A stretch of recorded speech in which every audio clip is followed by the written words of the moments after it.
ওয়াখালিফু ফীহিল ইয়াহুদ, এবং ইহুদিদের বিরোধিতা করো এমন একটা পদ্ধতিতে তোমরা রোজা রাখো যে পদ্ধতি আবিষ্কার অ্যাপ্লাই করলে মুসা আলাইহিস সালামের অনুকরণ হবে, ইহুদিদের বিরোধিতা হবে। ওই পদ্ধতিটি রাসূল করিম সাল্লাল্লাহু আলাইহি ওয়াসাল্লাম বলেন, হয়তো তুমি আশুরার 10 তারিখ, মুহররমের 10 তারিখের সাথে মিলিয়ে 9 তারিখে রোজা রাখো, অথবা 10 তারিখের সাথে মিলিয়ে 11 তারিখ রোজা রাখো। সুবহানাল্লাহ।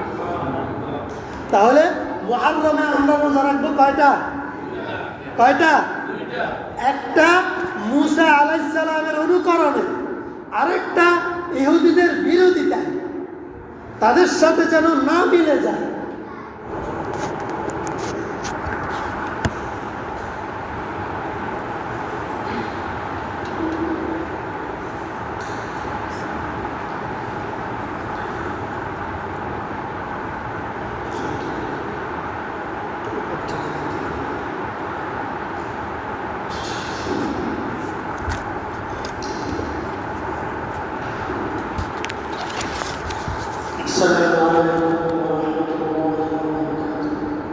وعليكم السلام ورحمة الله وبركاته.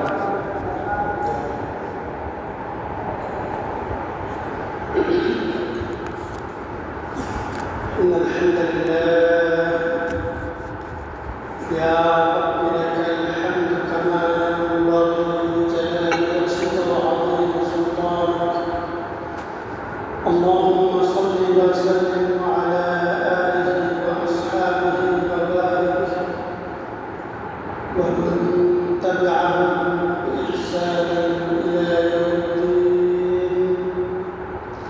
نشهد لله اللهم صل على محمد وعلى آل محمد كما صليت على إبراهيم وعلى آل إبراهيم إنك حميد مجيد. اللهم بارك على محمد وعلى آل محمد كما باركت على إبراهيم وعلى آل إبراهيم إنك حميد مجيد. أما بعد فأعوذ بالله من الشيطان الرجيم. بسم الله الرحمن الرحيم. إن عدة الشهور عند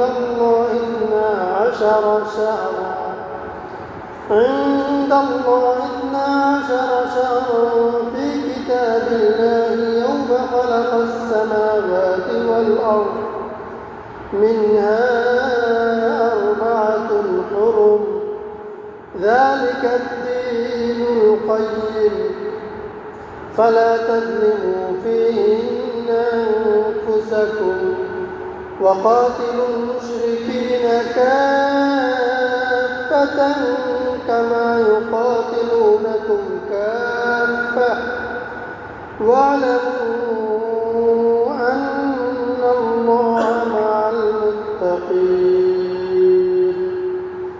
قال النبي صلى الله عليه وسلم صوموا عاشوراء أحتسب أن يكفر السنة قبله أو كما قال النبي عليه الصلاة والسلام.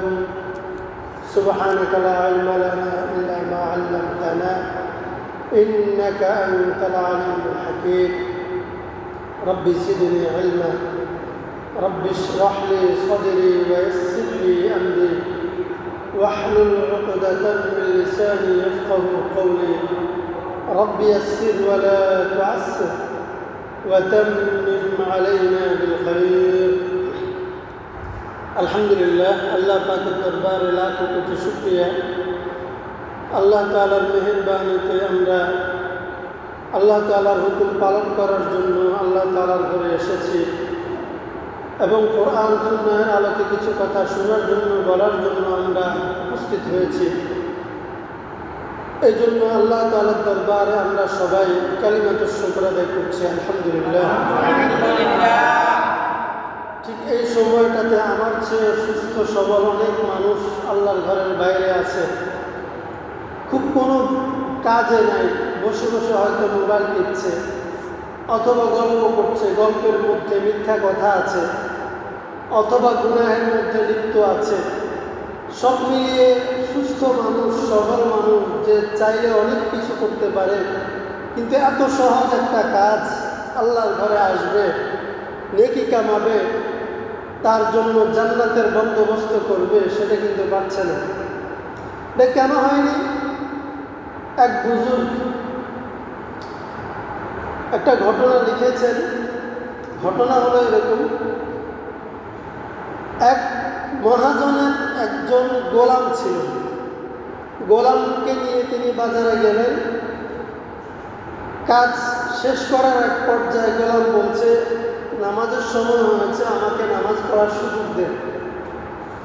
তো মহাজন বলল, ঠিক আছে, আমি দাঁড়ালাম না বাহিরে, তুমি নামাজ পড়ে আসো।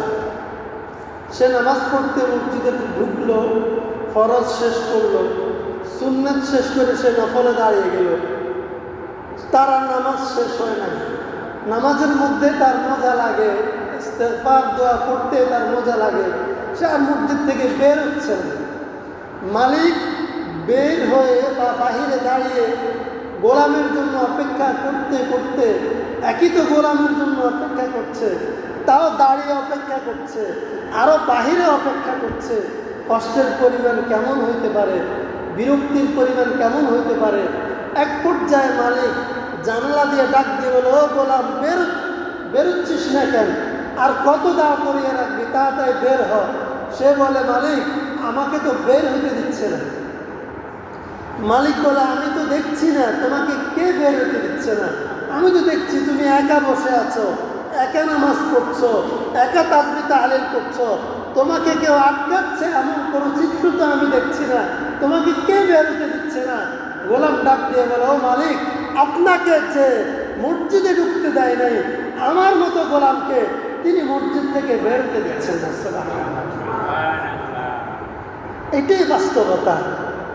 আল্লাহর ঘরে কখনো কোনো বাধা থাকে না ঢুকতে, দারোয়ান থাকে না ঢুকতে, কিন্তু যে কেউ চাইলে ঢুকতে পারে। আল্লাহ তাআলা কোরআনের মধ্যে তো বলেছেন, ওয়ামান আযলামু মিম্মান মানাআ মাসাজিদাল্লাহ। এত বড় জালেম কে আছে যে আল্লাহর ঘরে ঢুকতে বাধা দিবে? নাই। আল্লাহর ঘরে ঢুকতে বাধা দেওয়াটা জুলুম। আল্লাহ তাআলার বিধান 24 ঘন্টা উন্মুক্ত থাকবে। কেউ যদি শেষ রাতে আল্লাহর ঘরে আসতে চায়, সেও যেন আসতে পারে। কেউ যদি সফর থেকে এসে নামলো, নেমে তার মনে হলো এসার নামাজটা কাজা হয়ে যাচ্ছে, বাড়িতে গেলে দেরি হয়ে যাবে, অলসতা এসে যাবে, সামনে যেহেতু মসজিদে ঢুকি, অজু করে সুন্দর মতো নামাজটা পড়ে ঘরে যাই, তার জন্য এটা উন্মুক্ত। সুবহানাল্লাহ। মালিক বলে যে কে বের হতে দিচ্ছে না? গোলাম বলে, যিনি আপনাকে ঢুকতে দিচ্ছেন না, তিনি আমাকে বের হতে দিচ্ছেন না। তিনি কে? তিনি আল্লাহ। আল্লাহ। এটা দেখা যায় না, অনুভব করা যায়, দেখা যায় না। এই জন্য আজকের এই সময়ে আপনারা অনেকে চলে এসেছেন হাতে সময় নিয়ে। নামাজের তো আরও সময় আছে, চাইলে তো জামাতের 5 মিনিট আগেও আসতে পারতেন, কেন আসলেন? হাদিস শরীফের মধ্যে আছে, জুমার দিন যে সর্বপ্রথম আসবে, উট কোরবানি দিলে যে সওয়াব থাকে সেই সওয়াব। আমাদের সমাজে কয়জনের সাধ্যে ছিল উট কোরবানি দেয়া? কয়েকশো বছরে যদি আপনি তালাশ করেন, আমাদের এই নোয়াখালীতে কয়েকজন উট কোরবানি দিয়েছেন? 4 কি 5 সালে একজন উট কোরবানি দিয়েছে, আমার মনে আছে। এর আগের ইতিহাসও জানি না, পরেও এরকম কোনো চিত্র বা ঘটনা আমাদের জানা নেই। তাহলে আল্লাহ তাআলা বলেন, জুমায় যে সর্বপ্রথম আসবে তার আমল নামায় একটা উত্তম উট কোরবানি দেওয়ার সওয়াব লেখা আছে। এটা কি চাইলেই পাওয়া যায়? গায়ের জোরে পাওয়া যায়? অসুস্থ মানুষ তো আগে মসজিদে চলে আসে, অসুস্থ মানুষ ফজরে মসজিদে চলে আসে, অসুস্থ মানুষ মাগরিবে মসজিদে চলে আসে। হ্যাঁ হ্যাঁ, আমরা তো এমনও দেখি অসুস্থ মানুষ তিনি তুফানের ভেতরে, অনেক বৃষ্টি বাদলার ভিতরে ফজরে মসজিদে চলে আসে। তিনি আর মুয়াজ্জিন সাহেব ছাড়া আর কেউ নেই, তিনি আর ইমাম সাহেব ছাড়া আর কেউ নেই। মসজিদে আসতে যদি দেহের শক্তির প্রয়োজন হতো তাহলে এই অসুস্থ মানুষটা কিভাবে আসতো? মসজিদে আসতে যদি শক্তির প্রয়োজন হতো তাহলে সুস্থ মানুষ, সবল মানুষ সে কিভাবে এখনো ঘুমিয়ে রইল? এজন্য যখনই কারো দ্বারা আমল হচ্ছে না, মসজিদে আসা হচ্ছে না, নামাজ আদায় হচ্ছে না, দেখা যাবে প্রথমত সে এটা চিন্তা করবে যে আল্লাহর রহমত আমার উপর থেকে সরে যাচ্ছে। আল্লাহর সে যেন ভয় পায়, সে যেন আতঙ্কিত হয় যে আমার উপর থেকে আল্লাহর রহমতের ছায়া ছুটে যাচ্ছে, এই জন্য আমি মসজিদে আসতে পারছি না। আমার উপর থেকে আল্লাহর রহমতের ছায়া সরে যাচ্ছে, এই জন্য আমার দ্বারা ইবাদত হচ্ছে না। এজন্য ভাই, আজকে মুহররমের ৮ তারিখ, অত্যন্ত তাৎপর্যপূর্ণ এই মাস, অত্যন্ত গুরুত্বপূর্ণ এই মাস। একটা মাস আমার সামনে আসা মানে একটা মাস আমার জীবন থেকে খসে পড়া। খসে পড়া মানে কি? আমার জীবনের একটা অংশ কেটে ফেলে দেয়। জীবন হচ্ছে সময়ের সমষ্টির নাম জীবন, সময়ের সমষ্টির নাম জীবন। আপনাকে আল্লাহ তাআলা জন্ম থেকে মৃত্যু পর্যন্ত যে সময়টা নির্ধারণ করে দিয়েছেন, পুরা সময়টাকে একত্রিত করলে এটাকে বলা হয় জীবন। পুরা সময়কে একত্রিত করলে, একজন জরুরি আসতে পারে, দেখি ক্ষতি হচ্ছে, কথাটা বলি। সালাম আলাইকুম। জি, এখনও পৌঁছে না, আসতেছে, হয়তো জ্যামের মধ্যে বসছিল তো, হয়তো 2 মিনিট দেরি হবে, অপেক্ষা করেন, অসুবিধা নেই। ওকে, সালাম আলাইকুম। একজন খতিব আর কি যাওয়ার পথে দেরি হচ্ছে।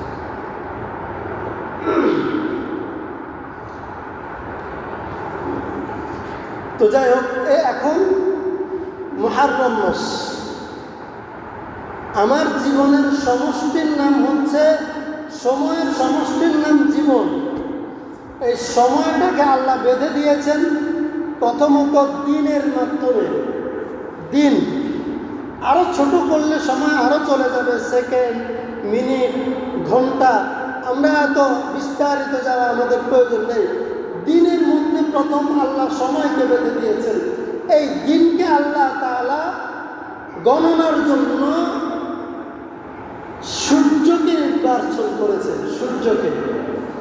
সূর্যের উদয় এবং অস্তের মাধ্যমে দিন নির্বাচন হবে, নির্ধারণ হবে। দিন শুরু হওয়া, দিন শেষ হওয়া, সূর্যের মাধ্যমে নির্ধারণ হবে দিন। দিন যখন এভাবে 7টা হয়, আল্লাহ তাআলা এই 7 দিয়ে ভাগ করেছেন, আবার একটা ঠিকানা রেখেছেন, 7 দিন সপ্তাহ, এটাকে আমরা সপ্তাহ বলি। এরপরে সপ্তাহের পরে আমাদের জন্য এই জীবনের ভগ্নাংশ হচ্ছে মাস। 7 দিনে 1 সপ্তাহ হয়, এটা ঠিক আছে। সূর্যের উদয় থেকে অস্ত পর্যন্ত 1 দিন হয়, এটা ঠিক আছে। সময়ের কমবেশ হয়, এখানেও সময়ের টাইমের কমবেশ হয়, কিন্তু একদিন সূর্যের উদয় থেকে অস্ত। আবার এই উদয় অস্তকে 7 বার গণনা করলে যেই সময়টা হয়, ওই সময়টা হয় 1 সপ্তাহ। এরপরে আল্লাহ তাআলা আমাদের জন্য মাসের ব্যবস্থা রেখেছেন, দিনকে, সময়কে গণনার জন্য। মাস কয় দিনে হয়? আল্লাহ তাআলা মাসকে নির্বাচন করেছেন চাঁদের মাধ্যমে, মাসের হিসেব দিয়েছেন চাঁদের মাধ্যমে। আর এই চাঁদ 29 হবে, 30ও হবে, নিশ্চিত না 29ই হবে অথবা 30ই হবে, এটা নিশ্চিত না, যে 29 এবং 30-এর সমন্বয় মাস। কোনো কোনো মাস 29 হবে, কোনো কোনো মাস 30 হবে, চাঁদের উপর নির্ভর করবে। দেখেন, আমরা দিন দেখেছি কি দিয়ে? সূর্য দিয়ে। আর মাস দেখব কি দিয়ে? চাঁদ দিয়ে, চন্দ্র দিয়ে। দুইটা খুবই ইম্পর্টেন্ট। এখন আল্লাহ তাআলা আমাদেরকে মাস দিয়েছেন আরবি, এবং এটাকে দিয়েছেন 29 এবং 30। 29 কি 30 এটা আমরা বুঝবো কিভাবে? আমরা চাঁদ দেখতে হবে। চাঁদকে তালাশ করব, প্রতিদিন দেখব আজকে চাঁদ কোথায় আছে, আজকে চাঁদ আছে কিনা, আজকে চাঁদের কততম দিন। এভাবে যেতে যেতে যখন দেখব 29-এর পরে চাঁদ নাই, পরের দিন আর উঠে নাই, পরের দিন উঠে নাই, তাহলে এই মাসটা 29 হলো। 29-এর পরে নতুন চাঁদ চলে আসবে, মানে আগেরটা আবার চিকন করে নতুন করে যখন দেখা দিবে, তখন বোঝা যাবে যে এই মাসটা 29 হলো। আবার 29-এর পরে দেখবো যে না, আজকে দেখা যায়নি, আরো একদিন তাহলে বাকি আছে। এই জন্য দেখেন আল্লাহ তাআলার কুদরত নিজাম, দেখেন চাঁদ আগে আসে। এই জন্য আরবি মাসের রাত আগে দিন পরে, আরবি হিসাবে রাত আগে দিন পরে, আগে রাত। আমরা যে রোজা রাখি, আগে তারাবি পড়ি নাকি আগে রোজা রাখি? আগে তারাবি পড়ি। আমরা যে ঈদ করি, আগে চাঁদ দেখি না আগে ঈদ করি? আগে চাঁদ দেখি। তাহলে আমরা ঈদ করব রাতটা শেষ হয়ে দিন শুরু হলো, কিন্তু চাঁদ চলে আসলো রাত শুরুতে। চাঁদ হবে 29 অথবা 30। চাঁদের হিসেবে বছর হয় 354 দিন। কয় দিন? আমরা সারা জীবন 365 দিনে বছর হিসাব করছি না? হ্যাঁ, এটা আছে। তবে চাঁদের হিসেব, এটা আমাদের জন্য জানা খুবই জরুরি। 354 দিনে এক বছর আরবি ভাষা। আর আরবি বছর এটা বুঝলাম। বাংলা আরবির সাথে মিলিয়ে, আরবি এবং ইংরেজির মিশেলে, এটা আমরা আল্লাহ যদি বাঁচায়, যখন নববর্ষের বিষয় আসবে তখন এই বিষয়গুলো আমাদেরকে জানার জন্য আলোচনার প্রয়োজনে আমাদেরকে সেদিন আলোচনা করব। আর ইংরেজি আসে 365 দিন, মাস 28-এও হয়, 29-এও হয়, 31-এও হয়, হয়নি? 30-এও হয়। এই জন্য 28 থেকে মাস শুরু হয় ইংরেজি। এটা সূর্যের হিসেবে ইংরেজি মাসটি গণনা করা হয়। এজন্য ইংরেজি বছরের দিন সংখ্যা 365। ইংরেজি বছরের দিন সংখ্যা 365, আরবি বছরের দিন সংখ্যা 354। তাহলে ইংরেজি থেকে আরবি কয় দিন কম? 4 দিন কম। 11 দিন কম। 11 দিন কম। এখন আমরা আমাদের জীবনে ইংরেজি মাস আমাদের জাগতিক প্রয়োজনে লাগে, বাংলা মাস আমাদের উৎপাদনের জন্য লাগে। যেমন বৈশাখ আসলে আম পেকেছে কিনা আমরা বুঝতে পারি, তাই না? বৈশাখ, ইংরেজি মাস, বৈশাখের দিন ইংরেজি সবসময় 1 তারিখ থাকে না, 1 মাস থাকে না, মাসের পরিবর্তন হয়। বাংলা আমাদের উৎপাদনের জন্য বাংলা লাগে, এবং আমাদের জাগতিক হিসাব নিকেশের জন্য ইংরেজি লাগে। আমাদের ঈমান ও আমলের জন্য, দিনের ইবাদতের জন্য সূর্যের হিসাব লাগে, রাতের ইবাদতের জন্য চাঁদের হিসাব, এবং আমাদের বাৎসরিক ইবাদতের জন্য চাঁদের হিসাব লাগে। এজন্য উলামায়ে কেরাম লিখেছেন, প্রতিটা মুসলমানের উপর আরবি মাসের হিসাব জানা ফরজে কিফায়া। প্রতিটা মুসলমানের উপর আরবি মাসের হিসাব জেনে রাখা ফরজে কিফায়া। আর ক্ষেত্র বিশেষে কিছু মুসলমানের জন্য ফরজে আইন হয়ে যায়। যার উপর হজ ফরজ, তার জন্য আরবি মাসের হিসেব রাখা ফরজে আইন। তার ফরজ ইবাদত পালনের জন্য হজ তো করবো আরবি হিসাবে জিলহজ মাসে। তো ইংরেজি যদি হিসাব করি সবসময় জিলহজ মাসের সাথে ইংরেজি মাস মিলাইতে পারবো না, 11 দিন কম। এরপরে যিনি জাকাত দিবেন তার জন্য জাকাত দেওয়ার জন্য আরবি হিসেব গণনা করা যায়। কেন? কারণ জাকাতের বিধান আল্লাহর পক্ষ থেকে, আল্লাহর পক্ষ থেকে বিধান। এই বিধান পালন করতে হবে আরবি মাসের হিসেবে। জাকাতের জন্য সত্য একজন মানুষের জিম্মায় মালিকানায় নেশাব পরিমাণ সম্পদ পরিপূর্ণ 1 বছর তার জিম্মায় থাকা, হাউলাইনে হাউল যাকে বলে ফিকহের পরিভাষায়, যে 1 বছর তার জিম্মায় থাকে। এখন আমরা কেউ যদি এই 1 বছর হিসাব করি ইংরেজিতে, তাহলে হবে না। এই 1 বছর হিসাব করতে হবে আরবিতে। যদি ইংরেজিতে হিসাব করি কি হবে? দেখেন, আমি জানুয়ারি মাসের 1 তারিখে যদি আমার সম্পদ হিসাব করি, পরের জানুয়ারি মাসের 1 তারিখ যদি আবার আমি এই সম্পদটার জাকাত দিতে যাই, তাহলে আমি 11 দিন পরে জাকাত দিলাম। কয়দিন পরে? 11 দিন পরে সম্পদের হিসাব করলাম। এতে কি সমস্যাটা হবে? কারণ 11 দিন আগে আপনার আরবি হিসাব করলে তো 11 দিন আগে সময় শেষ হয়ে যাবে। তো 11 দিন আগে আপনার কাছে 5 কোটি টাকা ছিল, আপনি সেই দিন 5 কোটি টাকার হিসেবে জাকাত দিবেন, আপনার উপর ফরজ হয়ে গেছে। ওই 354 দিনের মাথায় আপনার উপর জাকাত ফরজ। তাহলে 354 দিনের মাথায় উদাহরণস্বরূপ আপনি 5 কোটি টাকার জাকাত দিবেন হিসাব করে। যদি আপনি ইংরেজি হিসাব করেন, 11 দিনের সম্পদ কমতে পারে কিনা? কমতে পারে। 5 কোটি 4 কোটিও হয়ে যেতে পারে, 3 কোটিও হয়ে যেতে পারে। এখন আপনার 11 দিনের মধ্যে আপনার 2 কোটি কোনো কারণে খরচ হয়ে গেল, কাজে লাগিয়ে ফেললেন, অন্যত্র ইনভেস্ট করে ফেললেন। এখন এখানে আপনি যে 11 দিন পরে হিসাবটা করলেন ইংরেজি হিসাবের কারণে, আপনার উপর জাকাত এসেছে 5 কোটি টাকার, আপনি হিসাব করে দিলেন 3 কোটি টাকার, বাকি 2 কোটি টাকার জরিমানা আছে কিনা আপনার?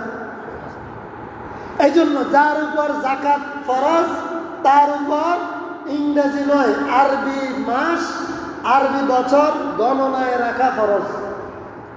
খবর রাখা প্রতিদিনের তারিখ খবর রাখতে হবে এমন নয়, তবে সে আরবি বছরের বিষয়ে সতর্ক থাকতে হবে যেন তার তারিখ ওভার না হয়ে যায়। এই জন্য আল্লাহ তাআলা সূরাতুত তাওবার মধ্যে বলেছেন, ইন্না ইদ্দাতাশ শুহুর ইনদাল্লাহি 12 শাহরান।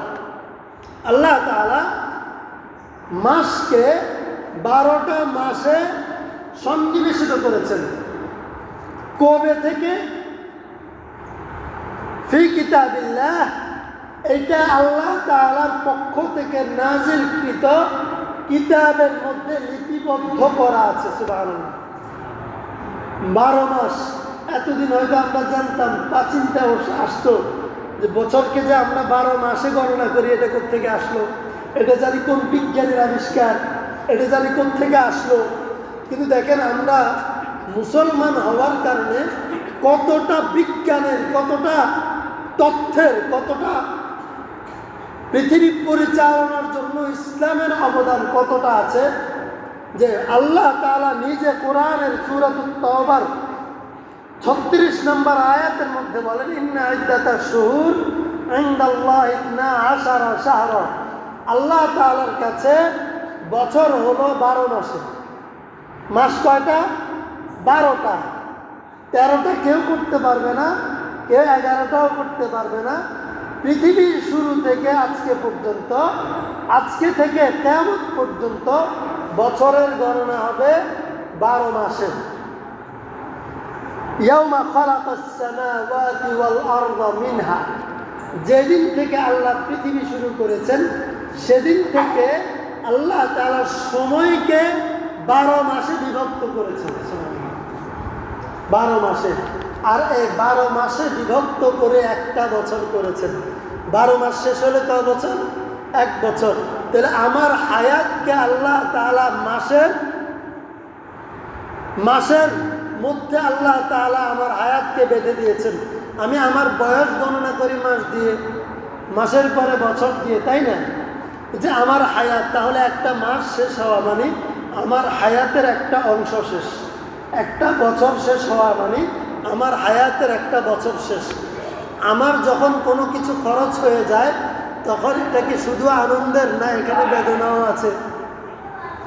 যদি এটাকে আরো ইনকামের পথ থাকে তাহলে আমার খরচটা শুধু আনন্দের, বেদনার নয়।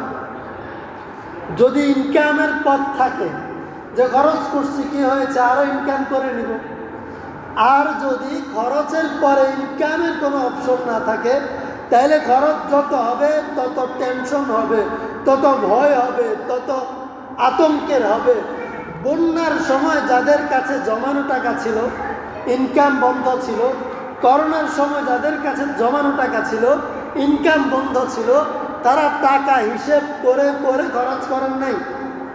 টাকা যখনই শেষ হয়েছে, কমেছে, তারা চিন্তা করেছে আল্লাহ না জানি আর কয়দিন করোনা থাকবে, টাকা যদি এর মধ্যে শেষ হয়ে যায় খাবো কি?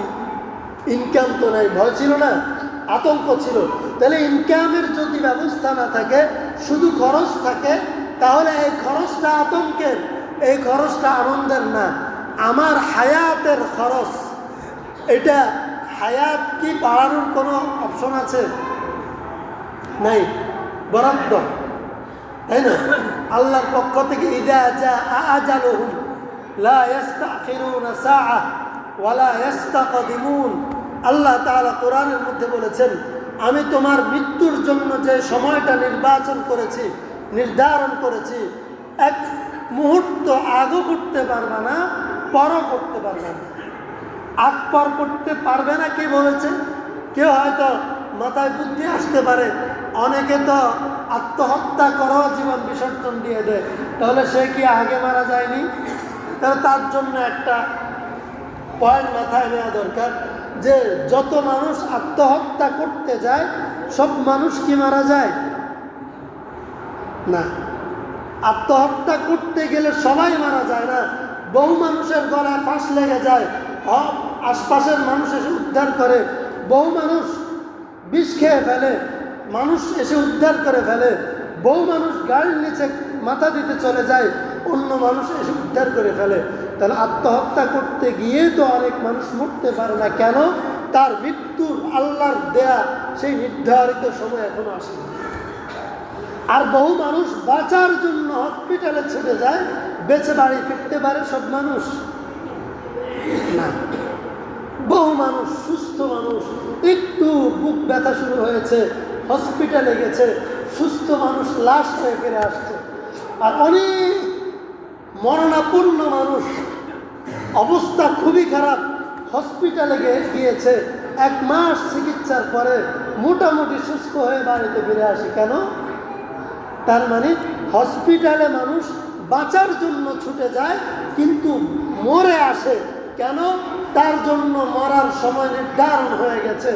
আর মানুষ আত্মহত্যা করার জন্য ছুটে যায়, অনেক মানুষ মরতে পারে না, কারণ তার জন্য মৃত্যুর নির্ধারিত সময় এখনো আসে না।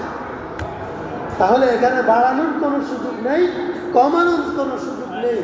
এখন আমার হায়াত যদি কমে যায়, এটা আমার জন্য টেনশন নাকি আনন্দের? টেনশনের।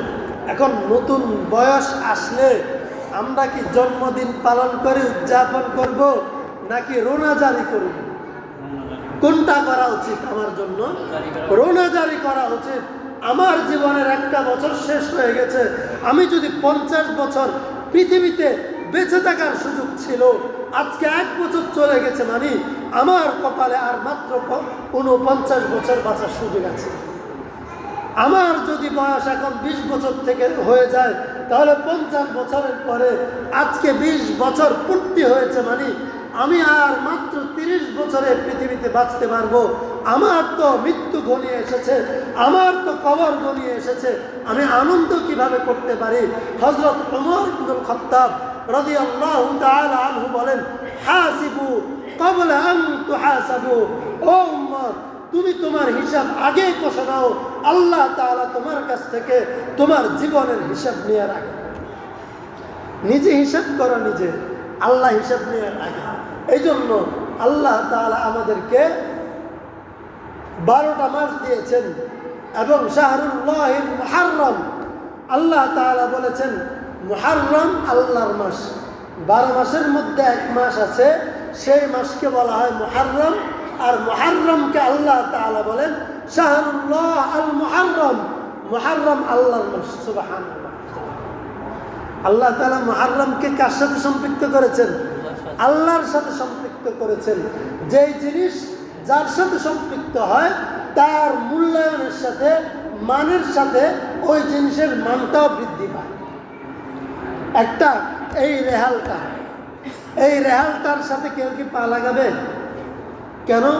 কারণ এখানে কোরআন রাখা, কোরআন রাখার জন্য এটাকে সম্পৃক্ত করা হয়েছে। এখানে কেউ পা লাগাবে না। যদি কারো পায়ে লেগে যায় তাহলে সে এটাকে আবার চুমু খায়, সম্মান প্রদর্শন করে, ভক্তি প্রদর্শন করে। কেন? কোরআনের সাথে সম্পৃক্ত হয়েছে। কোরআনের একটা জুজদান 15 টাকা, 20 টাকা বাজারে বিক্রি হয়, 30 টাকা বাজারে বিক্রি হয়। সবচেয়ে কম দামি কাপড়ে তৈরি হয়। কোরআনের সাথে সম্পৃক্ত হওয়ার কারণে ওই জুজদান, ওই টুকরা কাপড়টা মানুষ পায়ের সাথে লাগায় না। কেন? তো কোরআনের সাথে সম্পৃক্ত হয়েছে। এই জন্য এই টুকরার দামটা বেশি হয়েছে। আল্লাহ তাআলা বলেন শাহরুল্লাহিল মুহাররম, মুহাররম হচ্ছে আল্লাহর মাস। এই মাসকে আল্লাহ নিজের সাথে সম্পৃক্ত করেছে। এই মাসের দাম বেশি হবে না কম হবে? বেশি হবে। আল্লাহর হাবিব সাল্লাল্লাহু আলাইহি ওয়াসাল্লাম বলেন সুমু আশুরা, ও আমার বান্দা তোমরা আশুরা অর্থাৎ তোমরা মুহাররমের 10 তারিখ আসলে রোজা রাখো। মুহাররমের 10 তারিখ আসলে রোজা রাখো। কেন? আহতাসিবু আন ইউকাফিরাস সানাতা আল্লাতী ক্বাবলা, যে আল্লাহ তাআলা তোমার অতীতের 1 বছরের গুনাহের কাফারা করে দিবেন শুধুমাত্র আশুরার রোজা রাখলে। এখন আল্লাহর হাবিব সাল্লাল্লাহু আলাইহি ওয়াসাল্লাম মক্কা থেকে মদিনায় গেলেন। মদিনায় যাওয়ার পরে তিনি দেখলেন মদিনার ইহুদিরা রোজা রাখে। যে দিনটায় রোজা রাখছে ওই দিন হচ্ছে মুহাররমের 10 তারিখ। মুহাররমের কয় তারিখ? কারা রোজা রাখছে? ইহুদিরা। খুব মনে রাখবেন, এগুলো খুব ইম্পর্টেন্ট। ইহুদিরা রোজা রাখছে। রাসূল কারীম সাল্লাল্লাহু আলাইহি ওয়াসাল্লাম বললেন তোমরা আজকে কিসের ভিত্তিতে রোজা রাখছো? তারা বলল আমাদের নবী মূসা আলাইহিস সালামকে আল্লাহ তাআলা এই দিনে জালেম ফেরাউনের জুলুম থেকে মুক্তি দিয়েছেন। ঘটনা আমাদের জানা আছে, বিস্তারিত বলা আমাদের মাকসাদ না। আল্লাহ তাআলা মূসা আলাইহিস সালামকে কুদরতিভাবে দরিয়া পার করিয়ে জালেম ফেরাউনের কবজা থেকে মুক্তি দিয়েছেন এবং ফেরাউনকে ধ্বংস করেছেন। একসাথে 2টা সুসংবাদ। কয়টা? একটা সুসংবাদ ফেরাউনের কবজা থেকে মুক্ত করে নিরাপদ ভূখণ্ডে নিয়ে গেলেন, নদীর অপর প্রান্তে নিয়ে গেলেন, যেখানে যাওয়া ফেরাউনের দ্বারা সম্ভব ছিল না। তাহলে নিরাপদ জায়গায় নিয়ে যাওয়া, এটা একটা সুসংবাদ। দ্বিতীয় সুসংবাদ, যার আতঙ্কে তিনি ঘর ছাড়া হয়েছেন, বাড়ি ছাড়া হয়েছেন, দেশ ছাড়া হয়েছেন, যার ধাওয়া খেয়ে তিনি পলায়ন করেছেন, সেই জালেম ফেরাউনকে আল্লাহ একই পথে নিমজ্জিত করেছে, ধ্বংস করেছে। ঠিক যেই পথে মূসা আলাইহিস সালামকে তার অনুসারী সহ মুক্ত করেছেন, উদ্ধার করেছেন, রক্ষা করেছেন, ওই পথেই তার দুশমনকে আল্লাহ ধ্বংস করেছেন। সুবহানাল্লাহ। এখন আর ফেরাউনের আতঙ্ক আছে? নাই। তাহলে 2টা আনন্দ সেই দিন ছিল। ইহুদিরা বলে আমাদের জন্য এটা আনন্দের। এই আনন্দে আমাদের নবী মূসা এই দিন রোজা রেখেছেন, আমরাও তার অনুকরণে রোজা রাখি। হযরত রাসূল কারীম সাল্লাল্লাহু আলাইহি ওয়াসাল্লাম বলেন আরে বেটা তোমরা মূসা আলাইহিস সালামকে তো নাম ভাঙিয়ে খাও, তোমরা তো ভালো অনুসরণ করো না। আমাদের মতো ভালো অনুসরণ মূসা আলাইহিস সালামকে কে আর করতে পারে? সুতরাং তোমরা যেহেতু রোজা রাখছো, আমরা তার সবচেয়ে বেশি হকদার। সুবহানাল্লাহ। কে বেশি হকদার? আমরা। আমরা ইমানি মুসলমানের মধ্যে পড়েছি সব নবীদের উপর ঈমান আনা, পড়েছি না? তাহলে নবীদের উপর ঈমান আনার মধ্যে মুসা আলাইহিস সালাম আছে কি নাই? তাহলে মুসা আলাইহিস সালামের আনন্দ আমাদের জন্য আনন্দ কি না? আনন্দ। এখন একটা সমস্যা হয়েছে এখানে। আল্লাহ কোরআনে আমাদেরকে শিক্ষা দিয়েছেন, সূরাতুল ফাতিহা, ইহদিনাস সিরাতাল মুস্তাকিম। হে আল্লাহ, আমাদেরকে সঠিক পথ দেখান। সিরাতাল্লাযীনা আনআমতা আলাইহিম, যাদেরকে আপনি পুরস্কৃত করেছেন, যাদের উপর আপনি সন্তুষ্ট, তাদের পথে আমাকে চালান। গায়রিল মাগদুবি আলাইহিম ওয়ালাদ-দাল্লিন। কিন্তু আল্লাহ, আপনার কাছে আমার ফরিয়াদ, যে ব্যক্তি, যেই সম্প্রদায়ের উপর আপনার অভিশাপ, যেই সম্প্রদায়ের উপর আপনার পক্ষ থেকে গজব, ইহুদি এবং খ্রিস্টান, এদের পথ থেকে, এদের আদর্শ থেকে, এদের পদ্ধতি থেকে আমাদেরকে আপনি বাঁচান।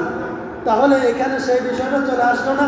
ইহুদিরাও আশুরার 10 তারিখ, মুহররমের 10 তারিখে রোজা রাখে, আমরাও মুহররমের 10 তারিখে রোজা রাখলাম।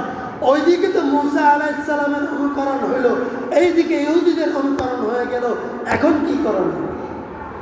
রাসূল করিম সাল্লাল্লাহু আলাইহি ওয়াসাল্লাম বলেন, ও আমার সাহাবীরা, যেহেতু মুহররমের 10 তারিখ ইহুদিরা রোজা রাখে, এই দিন রোজা রাখার বিধান, কিন্তু আমরা এই দিন রোজা রাখবো মুসা আলাইহিস সালামের অনুকরণে, এবং ওয়াখালিফু ফীহিল ইয়াহুদ, এবং ইহুদিদের বিরোধিতা করো এমন একটা পদ্ধতিতে তোমরা রোজা রাখো, যে পদ্ধতি আবিষ্কার অ্যাপ্লাই করলে মুসা আলাইহিস সালামের অনুকরণ হবে, ইহুদিদের বিরোধিতা হবে।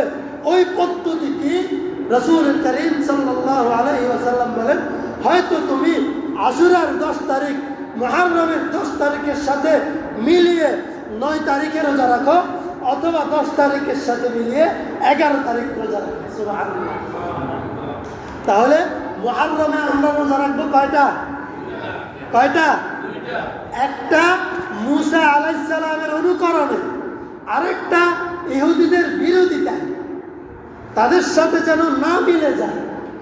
সুবহানাল্লাহ। এই বিষয়টা তো বললে অনেক লম্বা সময়, আমাদের সময় শেষ। তাহলে আমরা মুহররমের 10 তারিখ রোজা রাখবো কয়টা?